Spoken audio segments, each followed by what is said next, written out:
Okay. All right. I just want to welcome everyone back to transportation. This is Senator Regina Birdsell, and I want to read the right to know, and then we'll move into the hearings. Hello, I'm Senator Regina Birdsell from District 19. Today we will be holding a meeting of the Senate Transportation Committee. Before we get started, I'll read through a checklist to ensure that the meeting that we are holding is in compliance with the right to know law. As chair of the Senate Transportation Committee, I find that due to the state of emergency declared by the governor as a result of the COVID-19 pandemic, and in accordance with the governor's emergency order number 12, pursuant to Executive Order 2020-04 and its extensions, this public body is authorized to meet electronically. Please note there is no physical location to observe and listen contemporaneously to this meeting, which was authorized pursuant to the governor's emergency order. In accordance with the emergency order, I am confirming that 1, we are providing public access to the meeting by telephone, with additional access possible by video and other electronic means. We are utilizing Zoom for this electronic meeting. All members of the committee and selected legislative staff have the ability to communicate contemporaneously in this meeting through this platform, and the public has access to contemporaneously watch and/or listen to the meeting on Zoom or YouTube and via phone by following the directions and links provided on the General Court website. 2, we have provided public notice of the necessary information for accessing the meeting in the Senate calendar. And 3, we are providing a mechanism for the public to alert the public body during the meeting if there are problems with access. If anyone has a problem, please email remotesenate@leg.state.nh.us. And I'll repeat that again. It's remotesenate, one word, @leg.state.nh.us, or you can call 603-271-6931. And 4, in the event the public is unable to access the meeting, it will be adjourned and rescheduled. Please note 5, please note that all votes taken during this meeting shall be done by roll call vote.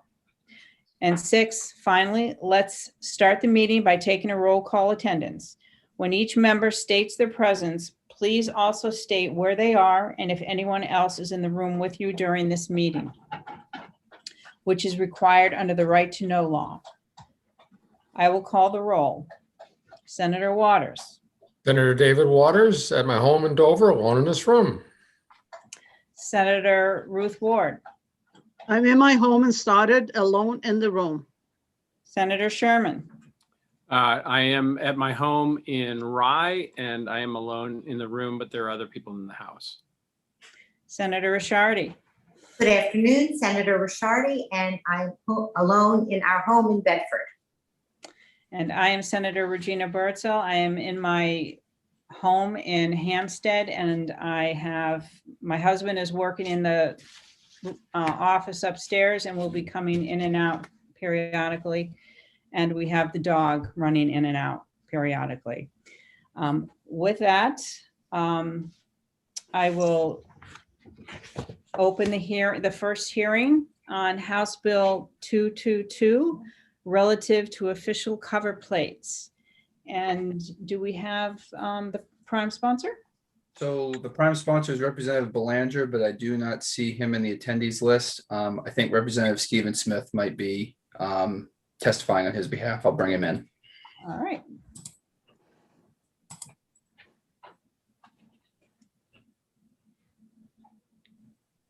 Representative Smith, are you there? I am. Oh, welcome to Senate Transportation. Thank you. Good morning, Madam Chair, members of the committee, and thank you for hearing me today. I am Representative Stephen Smith, Sullivan County District 11, Ackworth, Charlestown, Goshen, Langdon, Lempster, and Washington. I'm alone in room 111 at the State House. This bill came to us as a special plate for municipal officials bill that had a host of problems. So we used an amend all committee amendment to solve another issue that we were having. Before we get to that though, we threw in to the authorized folks to get official cover plates, the clerk of the New Hampshire House. You rightfully would probably want to know, well, why the heck didn't you add the clerk of the Senate? The chairman and I talked about that, and we didn't do it for two reasons. One, it kind of felt like meddling in your affairs. And two, that if the clerk of the Senate did want the plates, it would be a better gesture coming from you folks. So I assure you there was no slight intended. In fact, we were trying to be respectful with that omission, and I hope you receive it that way. And the chair asked me to convey that should this be amended with the clerk of the Senate added, we will happily concur. So that aside, the other part is to solve an issue for the director of motor vehicles. So the way the statute's written, you can get two sets of cover plates, and depending on your, well, job, those might be title plates or seat number plates. So what happens when times are normal and we're not in the pandemic is right around convening day, the DMV shows up with the great crate of plates because they have the number plates already made up, and you can get those that day. And then later, when people figure out their titles, you can request the title plates. Now, under the existing statute, they're supposed to ask for the seat number plates back. And honestly, lots of people don't do that. Complicating this, there's no actual enforcement clause in the cover plate statute. So it becomes kind of a situation of don't ask, don't tell. These things get hung on walls. People are not putting plates on a whole fleet of cars. So we reworded the statute so that you can get your seat number plates at two sets. And then when we learn our titles, you can also get the title plates and you need not return them. Hopefully the director's here to testify today, but they don't object to this. So that's pretty much what it does. It codifies what the existing practice has been as long as I've been a representative. Apparently there's been no harm to this, and adds the clerk. With that, I'm happy to take any questions you might have. Any questions from the committee? No? Seeing none. Thank you, Representative. Thank you, Madam Chair. Do we have anyone else wanting to speak on this? The only other, Representative Smith was the only one I had signed up wishing to speak on House Bill 222. If there's anybody else who'd wish to speak, I ask that they raise their hand or press *9 if they're on the phone. Is the director on? Director Bilicki? I do not see Director Bilecki on. I don't believe I see anybody else from the DMV on either. All right. With that, I will close the hearing on. Madam Chair, may I ask, I'm sorry, one thing I want to note. It appears in our transportation folder that we just have the House bills as introduced and not as amended. Mm-hmm. So I was a little confused by what Representative Smith was saying until I went online and looked up the bill that way. So I guess just for future reference. Okay, so I printed it off the website, so I have it as amended by the House. Yeah, I've seen them, the others, but I just wanted to mention it because it's not in the Senate folder that way. Senator Sherman? Just a quick question, as brought up by Representative Smith. If we were to desire to pass this and put the clerk of the Senate in there, how do we go about finding out if that would be appropriate? Well, first, I'm going to talk to the clerk of the Senate and see if she even wants to be on there. All right. So that's that's the first thing that we got to do. The second thing is I'm going to connect with Director Bilicki and talk with her. Any other questions? All right. So I'll close the hearing on House Bill 222. And we have 4 minutes before we hear the next one, correct? All right.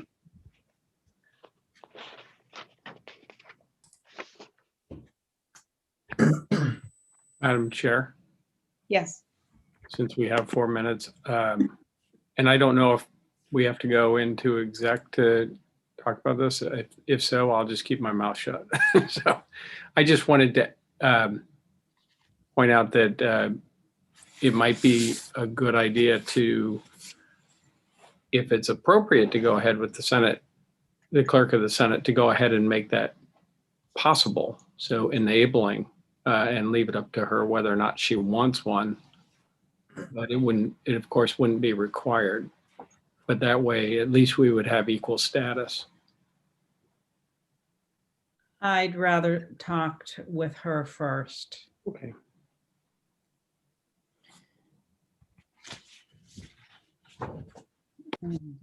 So we won't be execing, obviously we won't be execing this one today.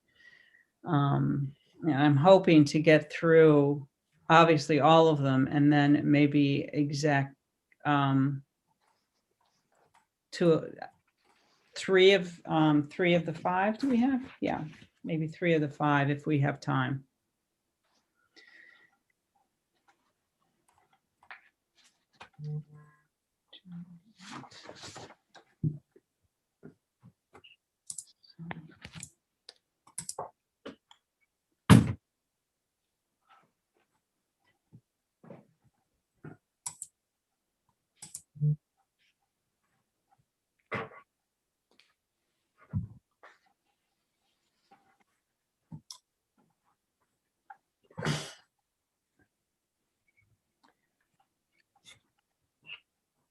Griffin, do we have Representative Weiler online?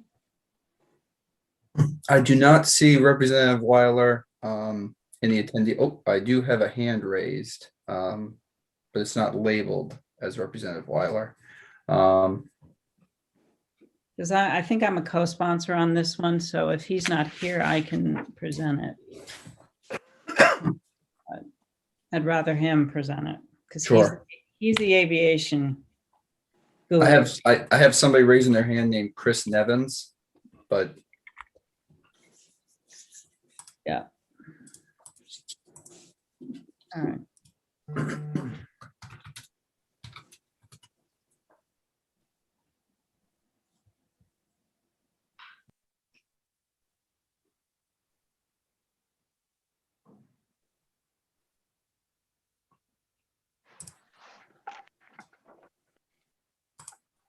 I guess I no longer have the dog running in and out. I guess she's created, somebody did a good thing.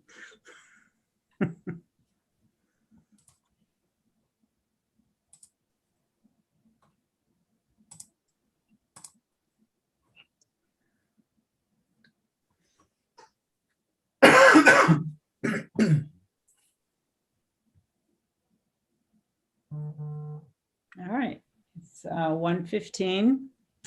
And I am going to open the hearing on House Bill 298. Is there anyone here that wants to bring it forward? Any? Okay. Since I'm the co-sponsor, why don't I just bring it in? For the record, my name is Regina Bertzel, representing Senate 19, which encompasses the towns of Hampstead, Derry, and Windham. And I am a co-sponsor of House Bill 298, which adds a member to the Aviation Users Advisory Board. This bill adds a representative of the unmanned aircraft systems industry to the Aviation Users Advisory Board. And with that,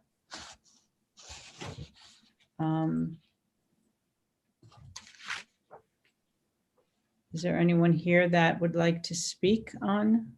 I do have, I'm sorry, I was wrong last time, former Representative Chris Nevins from Hampton, and I will bring him in. Great, thank you.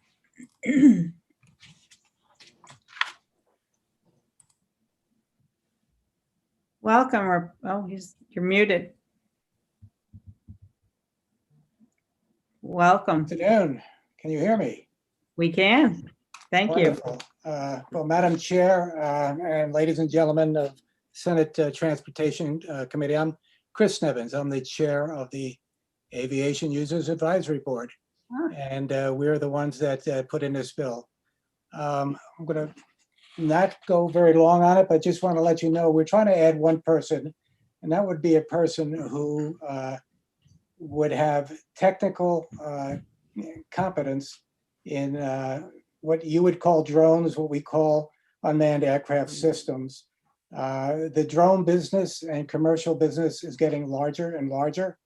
The FAA is very involved. And matter of fact, as we speak, there's a change in regulations coming on FAR 107, which is what regulates drone business.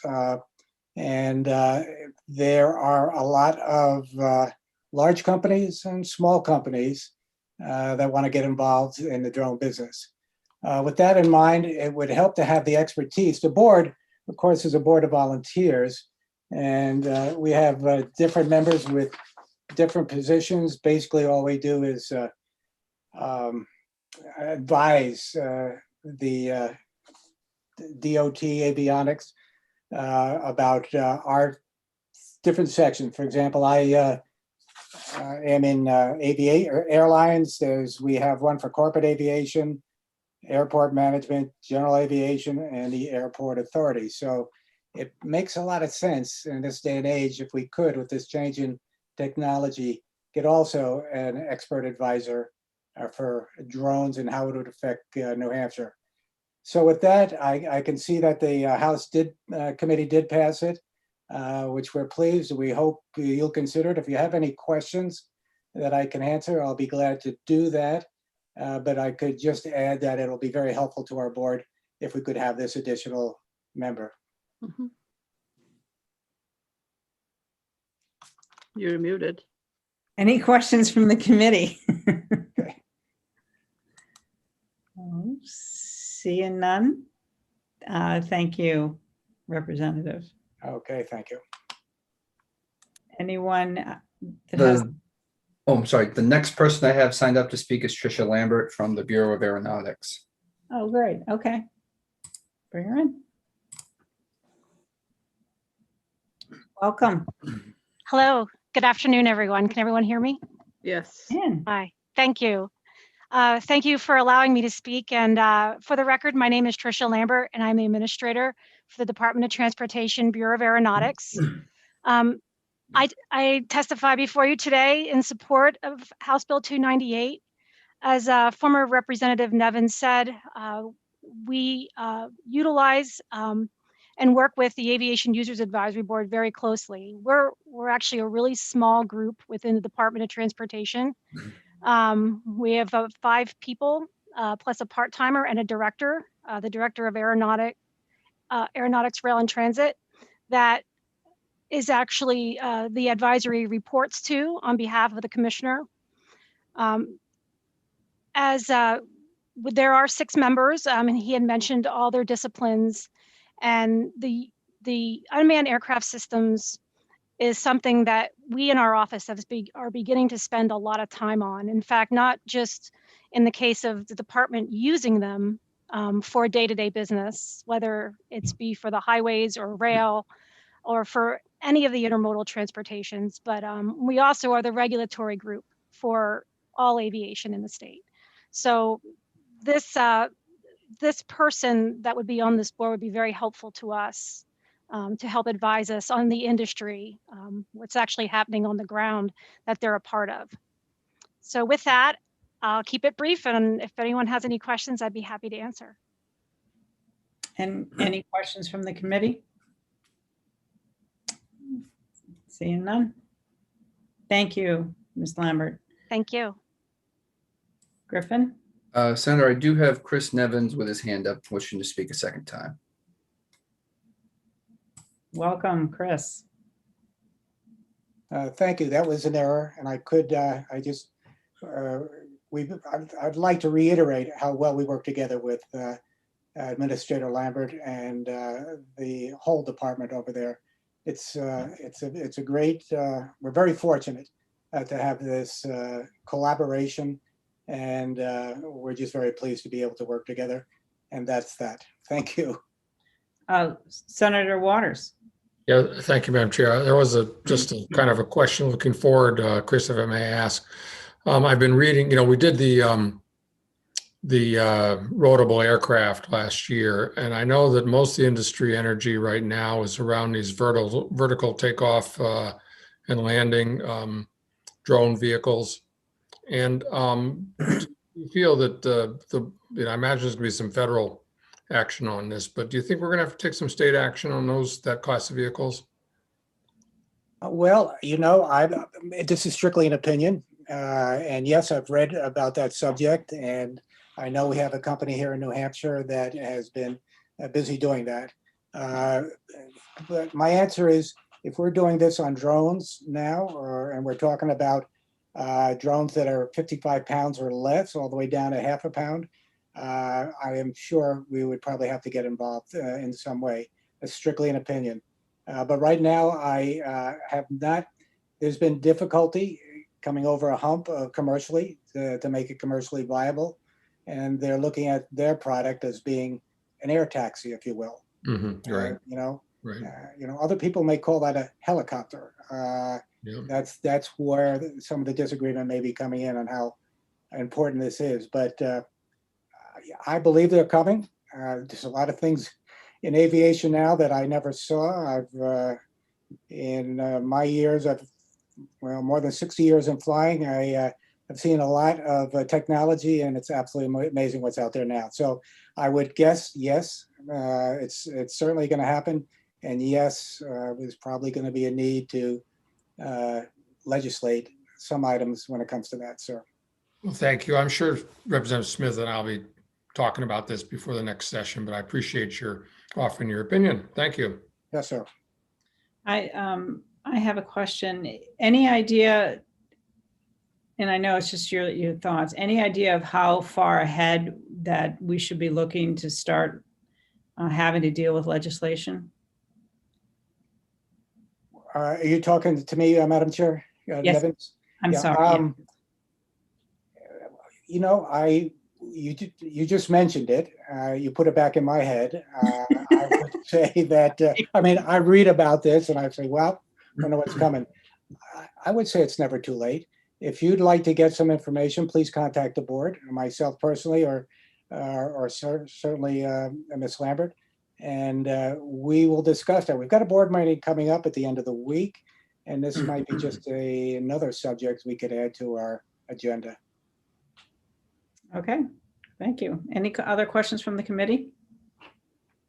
Seeing none, thank you again. Thank you. Okay, anyone else out there? I do not have anybody else signed up wishing to speak. If anybody else would like to speak, they can certainly raise their hand. I do have Chris Nevins with his hand raised a third time, but I'm going to take that as okay. It's back down. So okay, I think we're good. Okay. But other than that, I think we're good on this one, Senator. All right. Would you like a motion, Madam Chair? Yes, sir. I'll move exec. I'll second. Senator Waters moves exec and Senator Ward seconds. And do I hear a motion? Well, we have to vote, don't we, You had to vote. on the exec session? Oh, I'm sorry. Yes. Senator Waters, Yes. Senator Ward, Yes. Senator Sherman,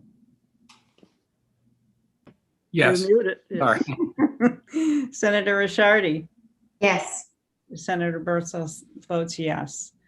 Any? I'll move on to pass on 298. Second. All right. Any discussion? All right. Well, the motion from Senator Waters is ought to pass, seconded by Senator Sherman. I'll take the vote. Senator Waters, Yes. Senator Ward, Yes. Senator Sherman, Yes. Senator Rishardi, yes, Senator Bertzel votes yes. Consent. Senator Waters motions consent, Senator Sherman seconds, or is it the other way around? Doesn't matter. Okay, I prefer to Senator Waters. okay. I'll take the vote for consent. Senator Waters, Yes. Senator Ward, Yes. Senator Sherman, Yes. Senator Rishardi, Yes, and Senator Bertzel votes yes. And who would like to take it out? I'll take it out. I'll take it out. I think cool technology. Yeah, it sounds pretty cool. And actually, Representative Weiler, who represents our district, he was a retired airlines pilot. I'm Yeah. gonna get some information from him on it. So, all right, we've got 3 minutes before the next hearing. So, We're still in exec, aren't we? Yes. correct, we need to move out of exec. So move. Second. All right, move out of exec. Motion by Senator Sherman, seconded by Senator Ward. All those, Senator Waters, Yes. Senator Ward, Yes. Senator Sherman, Yes. Senator Rishardi, yes. Senator Bertzel votes yes. We are out of exec, and we have 2 minutes before House Bill 305.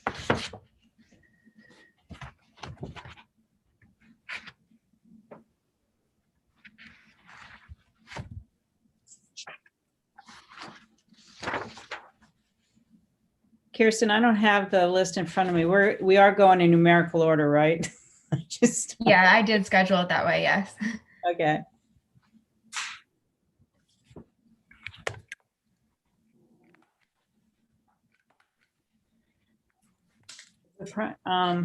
Griffin, the prime sponsor is Representative Horrigan. Is he there? I do not see him in the attendees list.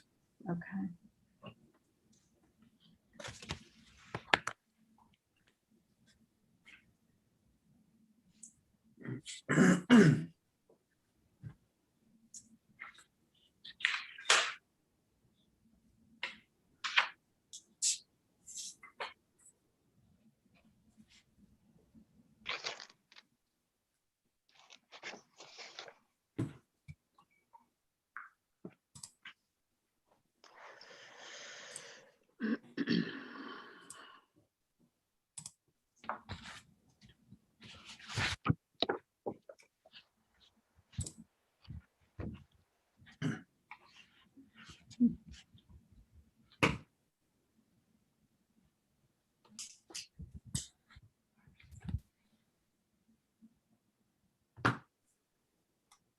Anybody doing anything tomorrow for St. Patrick's Day? Putting something green on. That's You it. know what I did? I somehow thought it was last Wednesday, and my wife is Irish and Italian, and I went out and I bought some green carnations and a couple other things that I got home and said, oops, I guess we're going to be celebrating St. Patrick's Day twice. So maybe tomorrow is soda bread. I'm thinking Irish food for tomorrow, because I like to celebrate everybody's. Yes, Yeah. we're all Irish tomorrow. But I don't like corned beef, so I'm not making that. I'm doing pan-seared Irish whiskey steaks with Bermuda mushrooms and mulligatawny soup. Ooh, okay. All right. No, And it's, why don't you go throw a potato in, please? Oh, yeah, I love potatoes. Okay. all right. It's 1:30. I'm going to start the hearing on House Bill 305, which is relative to motorist service signs on limited access highways. And is there anyone here to introduce the bill? Again, I don't see Representative Horgan present. I'd so- be happy to introduce it if you'd like, That Senator. would be great, Senator Waters. Senator David Waters, District 4, introducing House Bill 305. What this basically does is it increases the amount of distance before an exit ramp that a informational sign can be placed, and also it extends that placement to the Spalding Turnpike and Route 101 as best as I can see, by eliminating that exclusion of previous legislation to basically the federal highway system. That is it in a nutshell. Why we have to do it, I don't know, but there's the bill. Madam Chair. Thank you, Senator Waters. Griffin is, who's there? Who's up first? So I have Bill Lambert from DOT. I'll bring him in. That'd be great.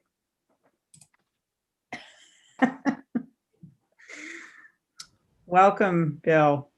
Good afternoon. For the record, my name is Bill Lambert, State Traffic Engineer for the New Hampshire Department of Transportation. I appreciate the opportunity to speak before the committee. I did submit written testimony similar to what I submitted prior to the House Transportation. Just a little background on the specific service logo sign program for those that might not be familiar with it. I don't want to go into a lot of detail unless people have questions. Essentially, we've been doing the specific logo signing since the mid 1990s. Federal Highway introduced that category of signs in 1988, and then New Hampshire adopted it in 1995. New Hampshire at the time, it was gas, food, lodging, camping with the 4 categories. New Hampshire adopted it just for ramps. Part of that was a concern about a proliferation of large blue signs on the side of the highways in some of our scenic areas of the state. And part of it had to do with the cost of the signing on the main line compared to the cost of a sign on a ramp. That didn't change for several years. In 2000, Federal Highway introduced the new category for attractions. And prior to that, we were able to put up general service symbols for food, gas, lodging, camping, and then tell people what the specific choices were on the ramps. With the attractions category, we no longer had a generic symbol for attractions. So we started putting those signs on the main line for the attractions. And that prompted the request to put the other 4 categories on the main line south of Concord. So that's where we stand as of now. We've been doing the attractions category since 2013. We've been doing the signs for the other 4 categories since I think 2019. And we've been doing all of that program because we don't have the resources to do the mainline signs and the volume that would have been required. We contracted with a third party, New Hampshire Logos, Inc., or LLC. So they do all the sign work. They handle the applications. We manage the administrative rules, and we have final approval of sign locations and approval of the entities that are participating. So we do have administrative authority, but we've contracted out the day-to-day work for that program. I think Senator Waters asked why we're doing it. I think why we're going to the north of Concord. When we put the first 4 categories out on the main line, there was concern about having some of these blue signs on exits in the, rural, more scenic parts of the state. So the bill was passed specifically for south of Concord. As the program has been, proceeding forward, we find that north of Concord included a lot of places that had fairly frequent options for specific service. And there's kind of the Plymouth, Tilton, Woodstock, some of those exits that have a lot of those services would likely be interested in participating in it as well. So I guess that's the reason why there's interest in moving it. And this was not initiated by the DOT. We certainly would support the legislature's decision on it, and we would be happy to implement it either way. And with that, I'd be happy to take any questions. Senator Sherman. Hi, Bill. Hi, Good to Senator see you. Sherman. Just a couple of questions. It had been mentioned earlier that this is limited to federal highways. Do we have, but it's not, is it? This would be state highways as well? Limited access divided highways. So it's right now it's 101, 95. It's all of the Spalding Turnpike, because we determined that south of Concord, including Concord, was pretty much up to Rochester. So we've it's allowed on the Spalding Turnpike, the Everett Turnpike, and 89 up to I think exit 2. And this would expand it to all of 89 and all of 93. Okay. Follow-up? Follow-up? So I'm just looking at what they crossed out. So it's already on 101 because that's south of Concord, right? And then the other, is this going to allow a significant increase in signage, or is it more going to be just clearer and, but not a proliferation? The number of signs, well, thank you for the question. The number of signs are regulated by the Federal Manual on Uniform Traffic Control Devices. So they can be no more than 4 for any interchange exit. And that's 1 for each of 4 categories. And they can combine 2 categories in 1 sign if need be. The reality is that while the program was initially driven by the gas category in the 70s and 80s, if you recall, folks would have their gas specific credit card. So they needed to know if it was an Exxon or a Mobil station or a Texaco station when they were getting off the highway. That's not so much the case anymore. So there's not as much demand for the gas locations. So it's food and sometimes lodging are the primary drivers. So I don't see us having a lot of full interchanges. There's probably, we can count the ones that have up to 6 participants in any the categories off the top of my head. I would say would probably be looking at maybe exit 20 in Tilton, exit 32 in Woodstock might have 3 or 4 signs. But other than that, I think you'd be looking at 2 or 3 signs at the most per interchange. Great. Thanks a lot. Any other questions from the committee? Seeing none. Thank you. Thank you, Bill. Good to see you all again.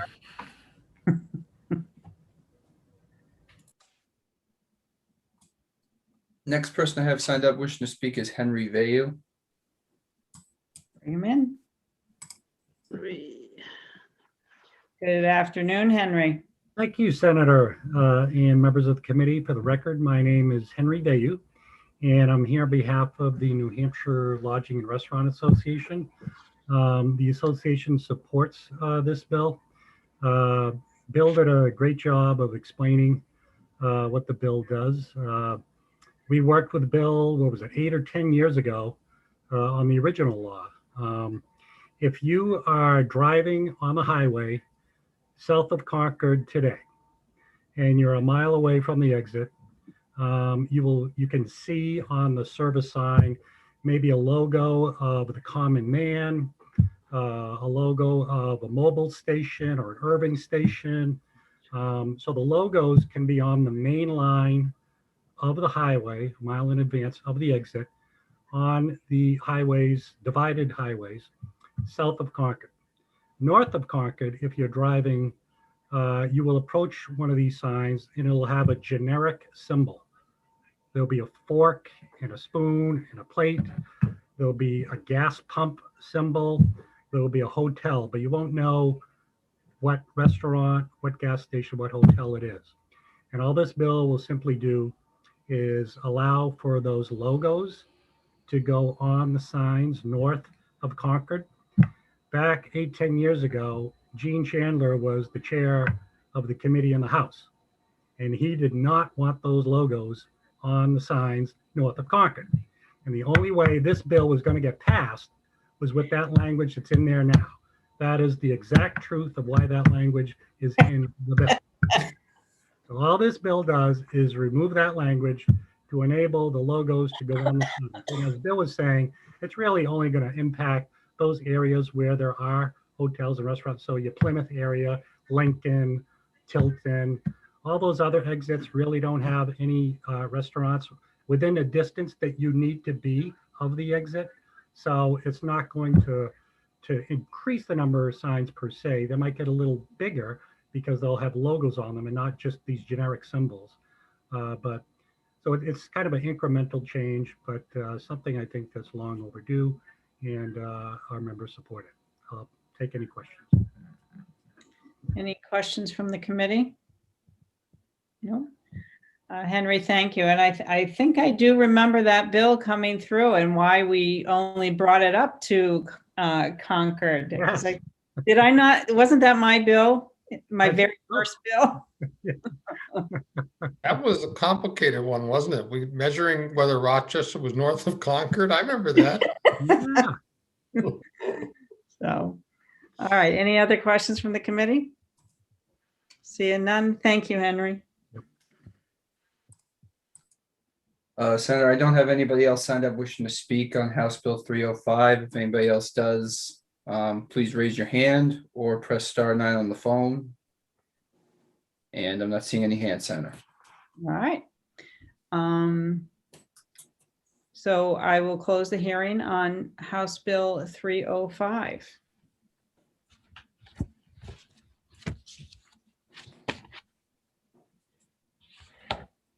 And we 3 minutes. 3 minutes.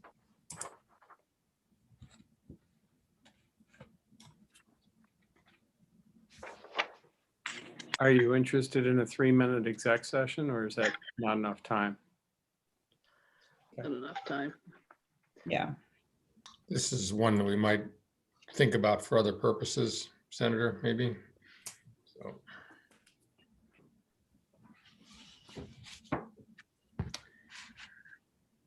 So House Bill 311.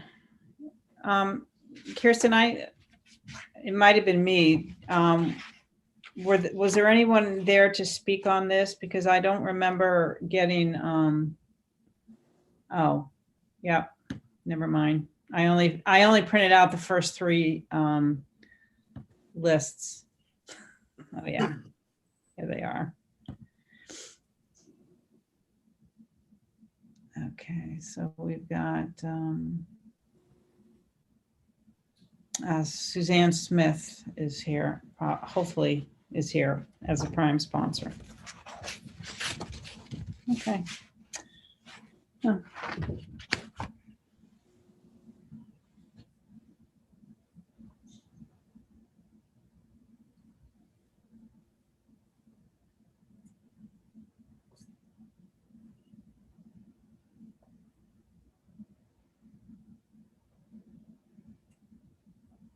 Everybody's so quiet. Oh my goodness. On the record, Madam Chair. Yes, this is true. No joking around.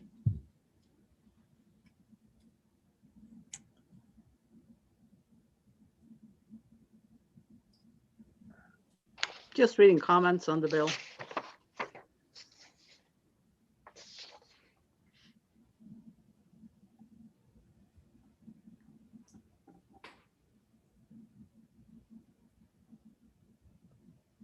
Wow.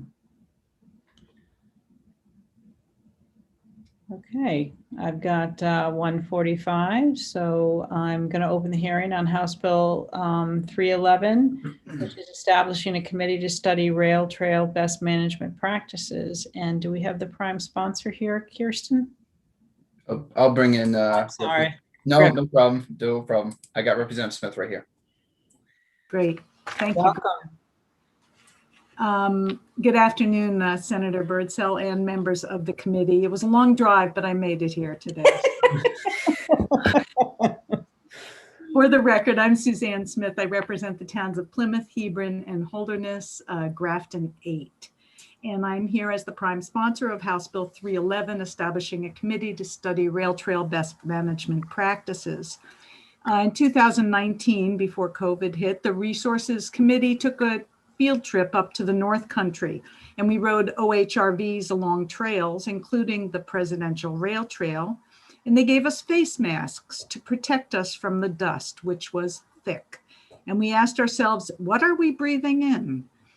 Well, the Rails to Trails Conservancy states that residual contamination may be found in the dust along any stretch of rail corridor and contamination associated with industrial uses alongside those corridors. And potential contaminants may include chemicals such as creosote, which railroad ties are coated with, lead and arsenic from residual coal and ash cinder, spilled or leaked fluids such as oil, gasoline, solvents, herbicides, which are used on the weeds along the tracks, and metals such as lead, arsenic, cadmium, zinc, and copper. So New Hampshire has a growing network of rail trails, and the longest is the Northern Recreational Rail Trail, which runs from Boscawen to Lebanon, almost 60 miles, and the Presidential Rail Trail, which goes from Jefferson to Gorham. And there are many others in use, and there's potential for 150 miles more around the state. So House Bill 311 will establish a committee made up of legislators who will develop best management practices for repurposing former rail beds into recreational trails and maintain rail trails to reduce or limit exposure of possible contaminants to users. The committee is 4 members, 3 reps, 1 senator, and it will seek input from state agencies, DOT, the Trails Bureau at DNCR, and DES, and from experts to learn about residual contamination from railroads or other sources, about fugitive dust, and the impacts of users on all these trails. So learning that future sites of rail trails and existing rail trails may contain contaminants at the core of their beds makes developing these best management practices a logical start. Cyclists, walkers and their pets, runners, moms pushing strollers, horses and their riders, and motorized vehicles such as OHRVs and snowmobiles who use our rail trails will benefit in the long run. So House Bill 311 passed the Resources Committee in this House unanimously. It passed the full House on the consent calendar, and I'm urging you to vote ought to pass. I will note that the bill asks for 1 senator to be appointed to the committee from Energy and Natural Resources, and yet here we are in transportation. So we would entertain an amendment changing Energy and Natural Resources to transportation. And while the committee is outed, if they wished to drop a senator altogether and add another rep, we'd be okay with that too, because I know you are all so overburdened since there are only 24 of you and 400 of us. And the chair of resources approves this heartily, all of these changes, and says committee of conference would be very quick if that was an amendment that was put in. Although if you want to leave it as it is, that's fine too, and stick energy and natural resources with the work. And I did send in written testimony, but I didn't get it until this morning. So you should have it somewhere in your inboxes. And if you have any questions, I'm here to answer them. Representative, you gave us a lot of choices. I know. And I didn't put any of those choices in the, just pass the bill. I didn't put any of those choices in my written testimony too, but. Going to be in the hearing report though. Yes. Senator Waters. Thanks, Representative Smith. I did ponder, we're in transportation, and then I saw energy and natural resources, but on the other hand, that's the committee where we deal with these chemicals. So I really don't have a preference that way. But in terms of just not having a senator at all, because I so deeply trust in the absolute attentiveness and competence of all members of the House, of course. But is there precedent for having a study committee set up that doesn't have senators on it? I really don't know. That was just kind of a throw out line in case the Senate, because oftentimes the senators are on 4 or 5 or 6 different commissions or committees, but I don't know if there is a precedent for that. Yeah, we can check. I'm just not sure. And of course, we can do what senators usually do. They appoint it and maybe they don't always show up, but I won't go there. Right. I wasn't going to say that. I do think in the past, Senator, we have, there have been bills that looked for committees and the senators have taken themselves off it. So whether or not they completed the work, I don't know, but it has happened. So. Any other questions from the committee? Seeing none, thank you, Representative. And thank you for your time. Have a safe drive home. Griffin? So next person I have signed up wishing to speak is Wendy Thomas. Okay. So it appears Ms. Thomas has an older version of Zoom, so I'm going to promote her to a panelist in order to talk. Okay.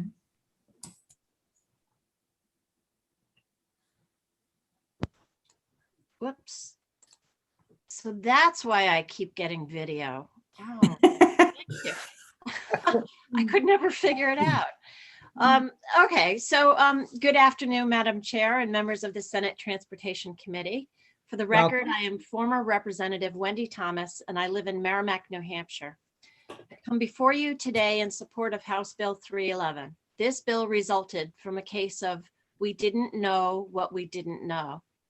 Last term in the Resources, Recreation, and Development Committee, our OHRV work led me to write this bill. In originally trying to help the people who abut the rail trails that are used for OHRV traffic, I came across a document from Massachusetts on rail trail management called Best Management Practices for Controlling Exposure to Soil during the Development of Rail Trails, and realized that we have no such procedure manual or even best practices in New Hampshire. In testimony last term and in working with the DOT and train experts, we heard of health-threatening fugitive dust, which is dust that literally escapes from where it should be and contaminates extended areas. We also heard that there were other health concerns regarding these abandoned trail tracks. The train brakes used asbestos. The train storage cars had spills, and there was toxic exhaust and fuel leaks. And there's also the ongoing concern of PFAS in the soil. We heard about some areas of the rail trail where no vegetation can grow at all, and that's a concern. The rail trails are some of the jewels in New Hampshire's crown. They are used for recreation as well as tourism. We need to both protect the rail trails and the people who live near them. This bill sets up a committee to look at ways to protect the ongoing maintenance and development of New Hampshire's rail trails, whether that be testing and removal of contaminated soil or planting vegetation to curtail fugitive dust.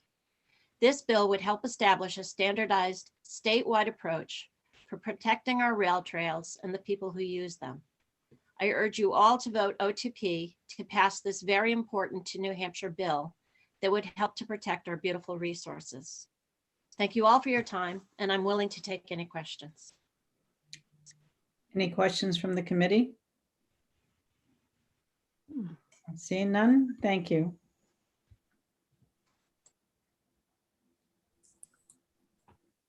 All right. I think I accidentally removed Wendy Thomas from the Zoom entirely. That was a mistake. I'm sorry. I do not see anybody else signed up wishing to speak. Okay. We have 6 minutes. Do we want to try exec it or? Okay. All right. Do I hear a second? Senator Sherman seconds. Senator Waters moves exec. Do I hear a motion? We have to vote. On exec. Thank you. All right, moving into exec. Senator Waters. Yes. Senator Ward. Yes. Senator Sherman. Yes. Senator Rishardi. Yes. And the chair votes yes. All right. Is a motion? What to pass, Okay. and maybe a little amendment, but I'll mention that in a moment. Yeah, let's, is there a second? Second. Senator Ward seconds. Senator Waters moves ought to pass. So here's my thought, Madam Chair, is that I see the logic of energy and natural resources. Mhm. But why don't we just say one senator and let the Senate president decide whether who's interested in maybe, I mean, it could be somebody from this committee or somebody from energy and natural resources. But why don't we just say one senator? Yep. One member of the Senate to be named by the Senate president. Yeah. And Appointed by the Senate president. Yep. I'm not volunteering, but I do think it's important that the Senate be involved in this. So I wouldn't. Yeah, We have had committees, state committees that have no senators on them, but I wouldn't recommend that for this one. So I'll move that as a committee amendment. Kirsten, you have that? Okay, so on line 20, you're just going to put one member of the Senate appointed by the President of the Senate. Mhm. Okay. All right. We have to vote on the amendment. If we Think have a so. second. If we have a second. Do we? Senator Sherman seconds. Voting on the amendment, the committee amendment, Senator Waters, Yes. Senator Ward, Yes. Senator Sherman, Yes. Senator Rishardi, Yes. the chair votes yes. Move ought to pass as amended. Second. Senator Waters moves ought to pass. Senator Sherman seconds. Ready for the vote? Yes. Senator Waters, Yes. Senator Ward, Yes. Senator Sherman, Yes. Senator Rishardi, Yes. and the chair votes yes. Consent. Second. I second. All right, you ready for the vote? Senator, this is on consent. So Senator Waters, Yes. Senator Ward, Yes. Senator Sherman, Yes. Senator Rishardi, Yes. Senator Bertzel votes yes. And Senator Waters, Senator Sherman, you want to take this out? Well, there are a lot of rail trails in Senator Rishardi's district and Senator Ward's district too. We shouldn't That's right. agree. We've got that greenway going in there, Senator Waters. We'd love to take it out. Oh, you got it then. All right. So it's going to be Senator Sherman.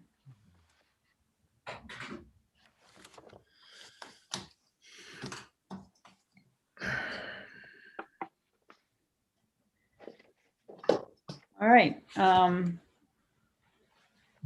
Move out of exec. So moved. All right. Second.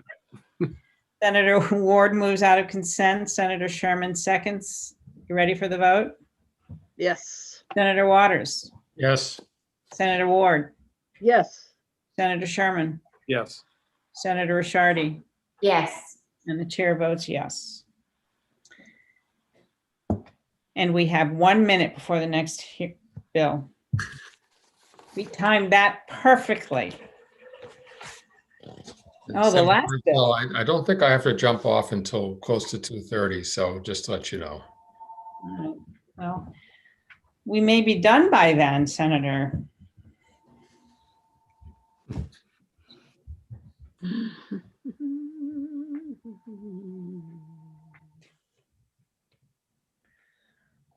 Three.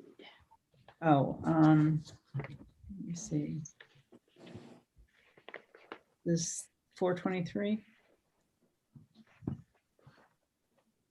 423 is what I have. Yeah, and we have 2 speakers, possibly.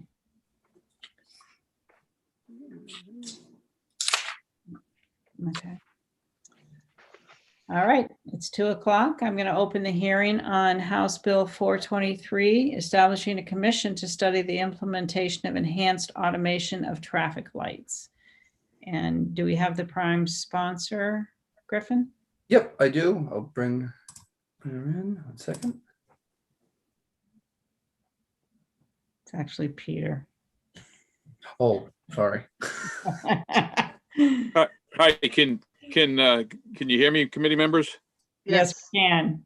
Thank you, Good Representative. afternoon, Madam Chair and members of the Senate Transportation Committee. For the record, I'm Representative Peter Terosian. I represent Rockingham County District 14, the towns of Atkinson and Plastow. I'm here before you via Zoom as the prime sponsor of House Bill 423 to speak in favor of the commission. Generally speaking, I'm ordinarily not in favor of having a lot of commissions, but this seemed to be the best way to move this technology forward in the state. There's several factors to consider and to look at to bring enhanced or smart traffic light technology to the state of New Hampshire. And so that's why I felt the commission was the best way to bring that forward. We already have some automation in the state. As most of you probably know, when you enter an intersection with a traffic light, most in New Hampshire, in all, this bill refers to all state owned and controlled lights. It doesn't include cities and towns that, well, I think mainly cities that have their own. So oftentimes when you get to the traffic light, there's a little pad. When your vehicle gets on the pad, it eventually will turn the light. So it at least it's better than not having one, but it uses a combination of that sensing technology and timing. So if you're like me, you've spent several minutes and hours over the years of sitting at a intersection when no traffic was coming. And oftentimes I'll use Route 111 down where I live. You'll sit on the side street at one of these lights and there's nobody coming on 111 either way. By the time that the timer trips so you can go, now you're backing up traffic the other way. So phase one of smart light technology would use more real-time sensors instead of timing each individual light so that you'd spend less time waiting there.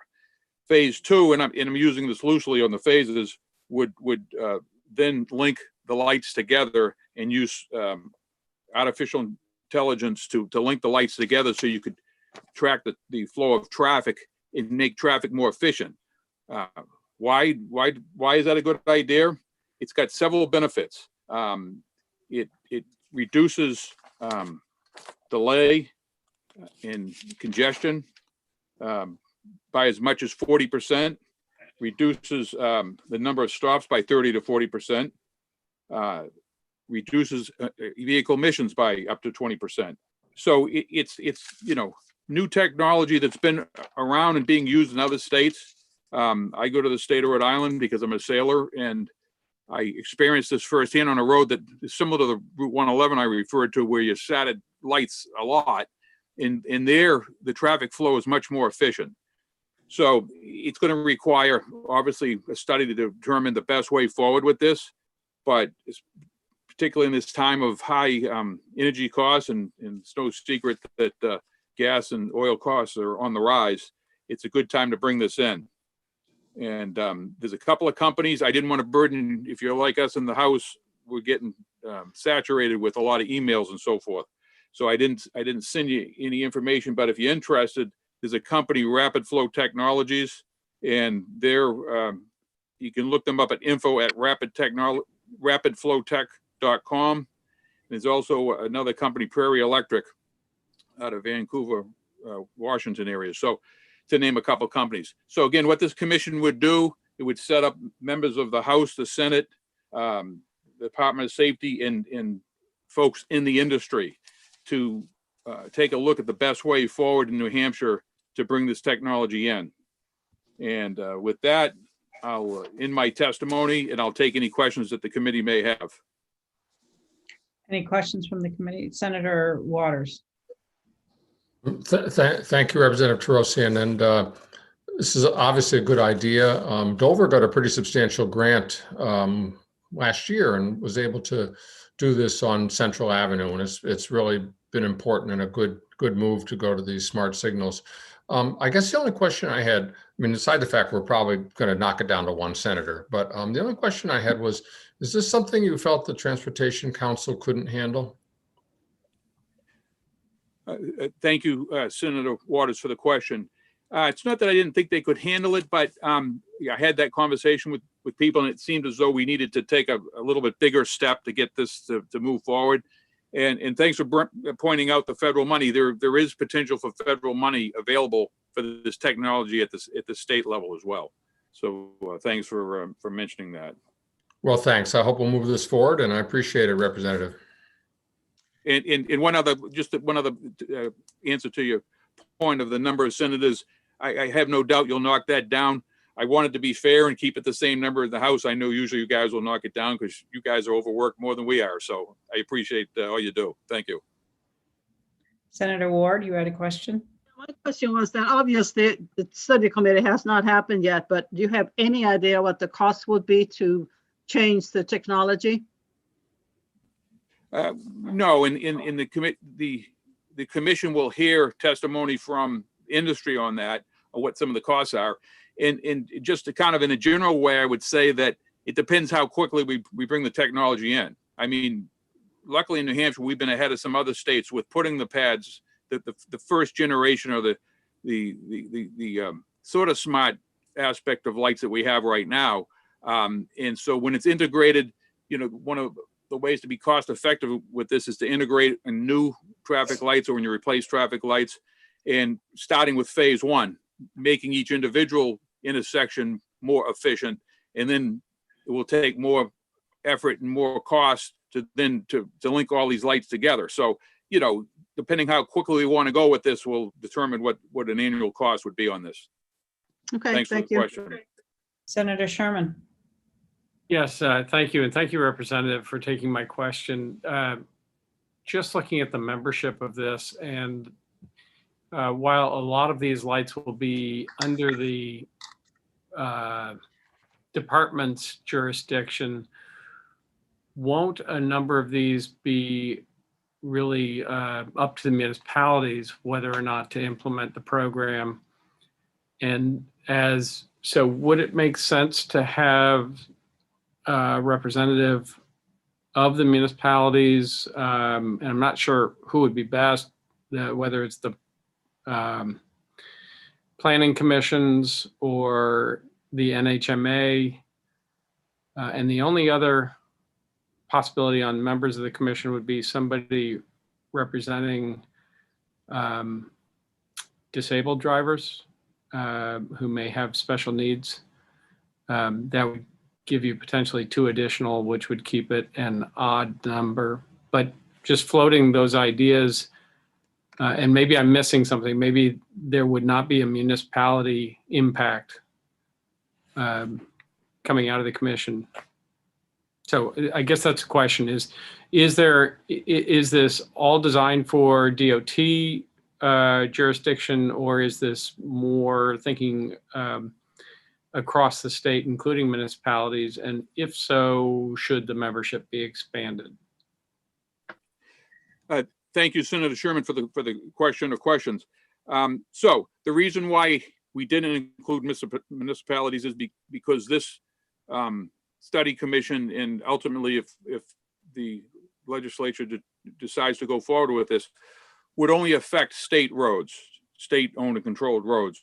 So it wouldn't really affect the municipalities. And you take a city like Manchester that has many traffic lights, those aren't state-owned or operated, so we wouldn't have jurisdiction over those. Not to say it's not a good idea to look at that at that level. And in other states, many cities have done this on their own, separate. So I don't see any reason why they couldn't do that themselves.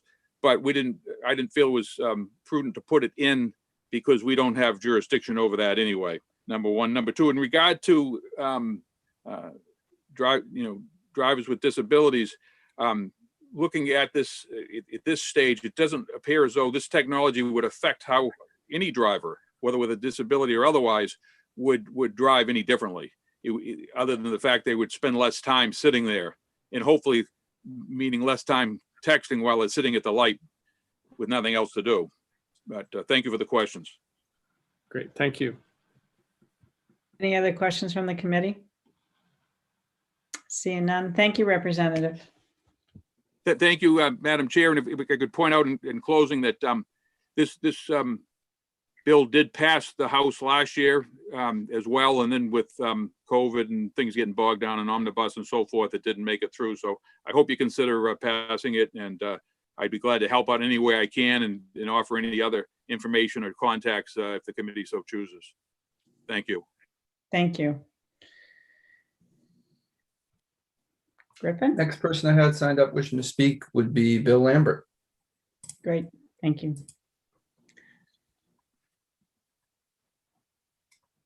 Long time no hear from, Bill. Yeah, no kidding. Good afternoon, Senator and members of the Senate Transportation.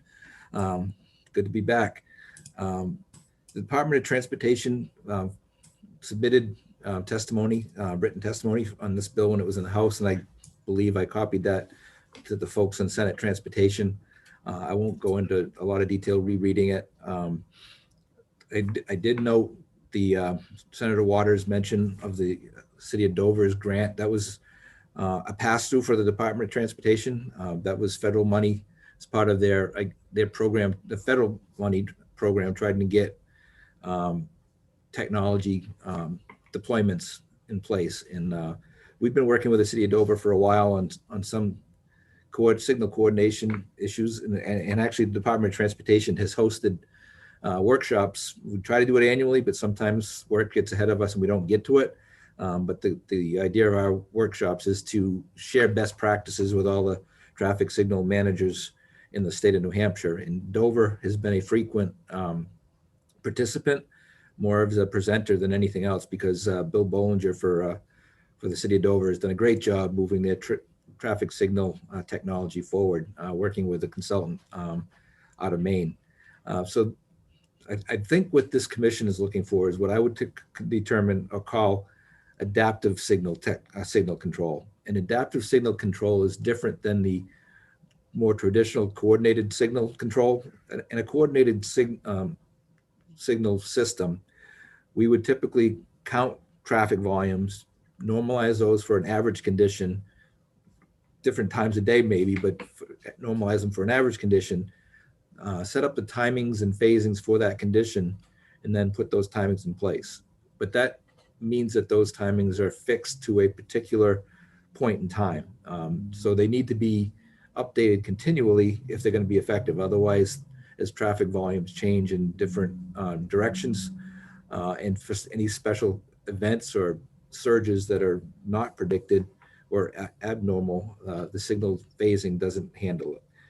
Adaptive signals have continual detection and have algorithms that will automatically switch the phasing and timing, more the timing than the phasing, so that they update to changing traffic conditions. There's a lot involved with doing that. We've got 4 or 5 adaptive signal systems in place in the state. They tend to go in places when we're getting traffic impact mitigation by private development that might not be big enough to do a physical change in the infrastructure.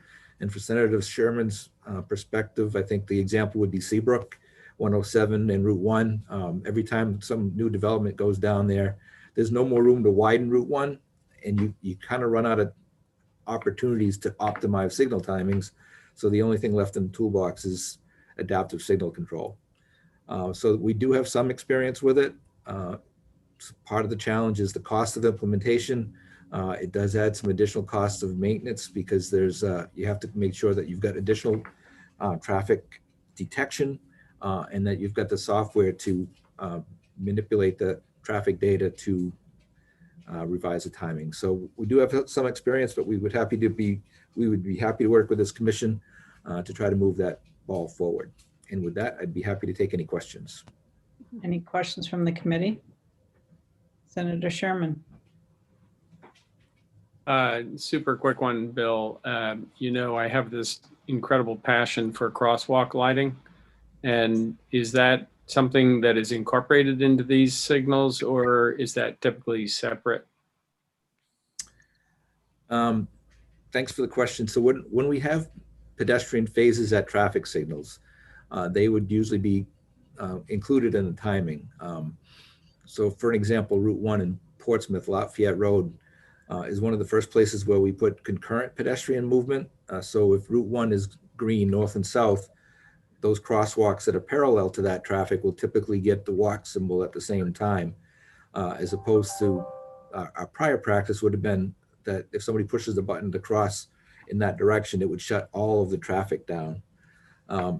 So pedestrian phasing is definitely integrated into it. The one thing that it changes, because it takes longer for a pedestrian to cross an intersection than a car, as soon as you implement the pedestrian phase, you have to keep that parallel traffic phase green for at least long enough to get a pedestrian safely across the road. Where if there was no pedestrian phase, you wouldn't need that much time. Follow up, Senator Sherman? Yeah, just do you feel like the committee charge needs to include that, or is that sort of something you would do anyway? I think that's all part of the same consideration. I think we would pick that up. Thanks. Bill, the one question I have, and it's the charge of the commission. All it says is the commission shall study the implementation of enhanced automation of traffic lights. And I know we've talked about the cost of it. Would you presume that that would be included into the study? Yeah, I don't think we could discuss implementing more technology unless we look at not just the initial cost. From my perspective, it's the long-term operational cost. We've been working to restore communication to more of our critical traffic signals in the last several years. Probably over the last 20, 25 years, we did put in a lot of coordinated systems, and we had communication from those systems back to our office, but we didn't have personnel to manage them. So one of our cost-cutting measures, we eliminated that recurring cost of communication, and we're trying to restore that. Okay. I did want to point out before I forget that the suggestion of putting a municipality on the commission, I think is valid.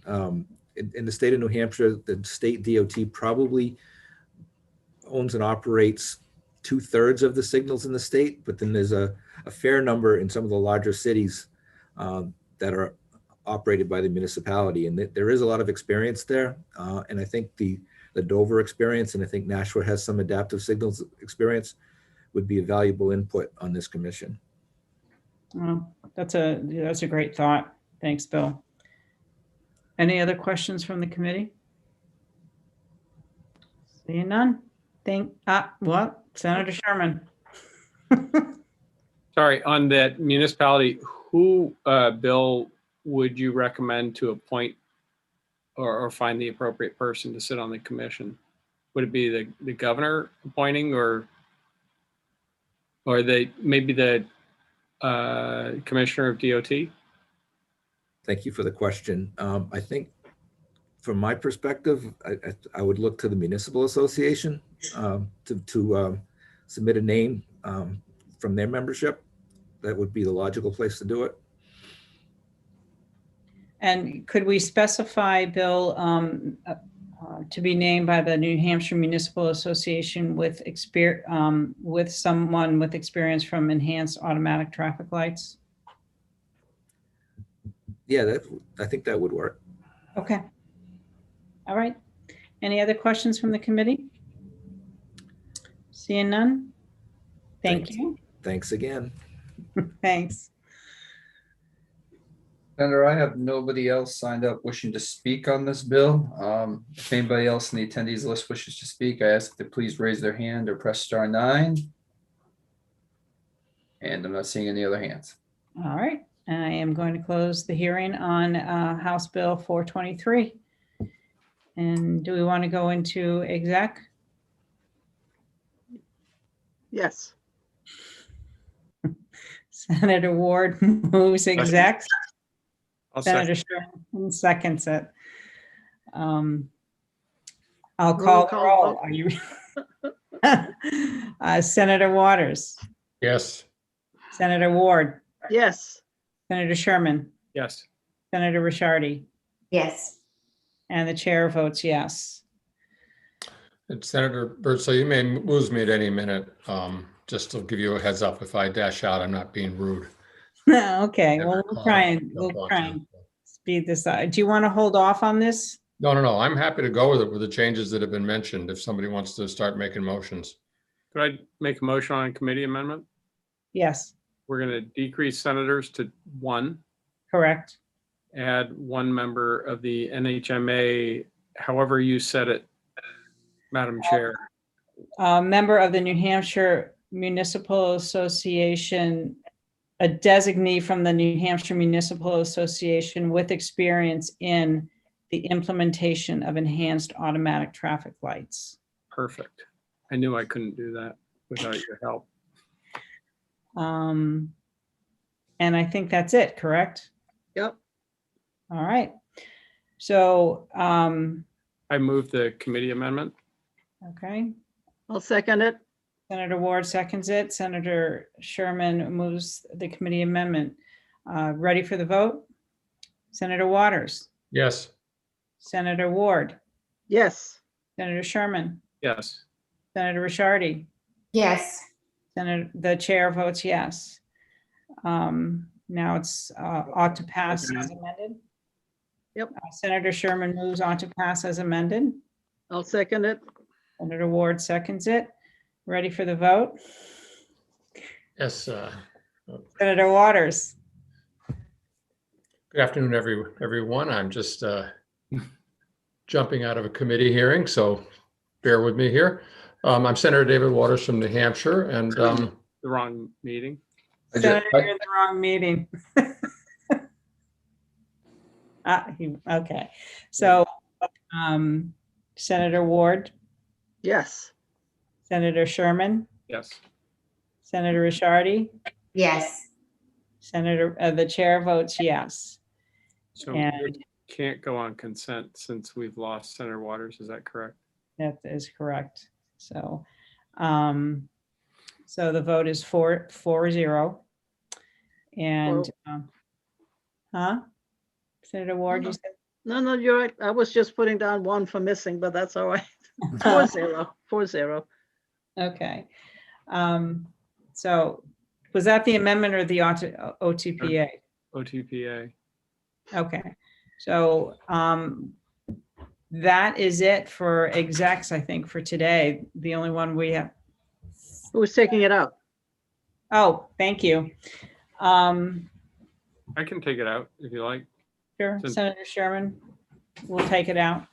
And Senator Birdsell, just to be clear for the record, I have, for the committee amendment, I just want to make sure I have this correct. We have decreased the number of senators to 1, and then could you please repeat that sentence one more time for me?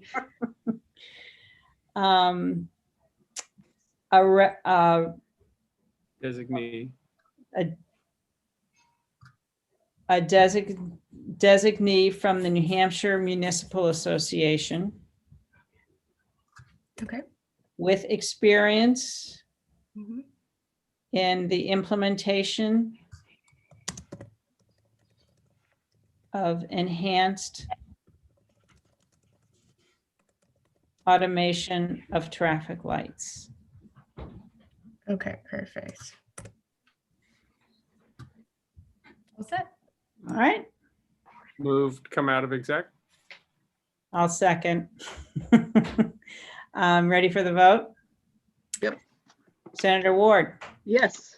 Senator Sherman, Yes. Senator Rishardi, Yes. and the chair votes yes. I should have asked this before, but that one FN, the first bill we heard today, do we have till next week to exec that? Oh, no, it's a House bill. I'm sorry, it's a House bill, right. Yeah, I want to ask a few questions on that before we move ahead. So I would not expect to, I don't think I would expect to meet next week. Give you guys a break unless you want to. Well, I'll miss you terribly. Thank you. But yeah, I'll give us, because we got a couple of tough weeks ahead, I think. So I'm going to hold on to those two that I think we chose to hold on to. And I'll get back to you when our schedules lessen a little bit. We'll get back in and exec those. So, Sounds good. all right. You need a motion to adjourn or Yeah. Yes. so moved? Senator Sherman moves to adjourn. Senator Second it. Rishardi seconds. Everybody's jumping on that one. I know.